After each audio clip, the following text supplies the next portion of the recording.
pork nilaga. Ang ginamit ko po dyan ay ribs. Tapos, nilagyan po natin yan ng dahon ng sibuyas na mura. Nilagyan ko rin yan ng isang maliit na sili. Nilagyan natin yan ng kamote at saging na saba at ayan, kitang-kita po, mais na dilaw. Yan po ay ribs. Malambot po yan. Yang pork, nakachamba tayo. Madali lang po guys lutuin yan, basta't iyan ay pakuluan nyo muna para maalis yung mga dumi-dumi ng karne. Hugasan nyo muna syempre. Hugasan natin sa asin at suka. Pagkatapos po nun, banlawan ng isang banlaw.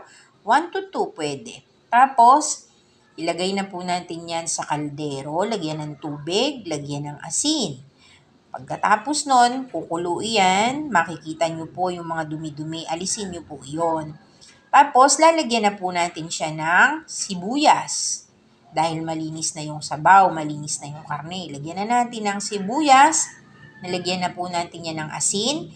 Pwede na po nating ilagay pati yung murang sibuyas. Bukod doon sa bilog na sibuyas, lalagyan pa natin siya nung dahon o yung mismong murang sibuyas. Ayun. Pagkatapos, ilagay na po natin yung kamote, mais, saging na saba, patatas kung gusto ninyo para sabay-sabay na po silang lumambot. Kapag ka po yan ay malambot na yung karne, malambot na yung mais, yung saging, yung kamote, pwede na po nating isunod yung ating pechay. Kaya lang naubos ko na yung pechay niyan kanina.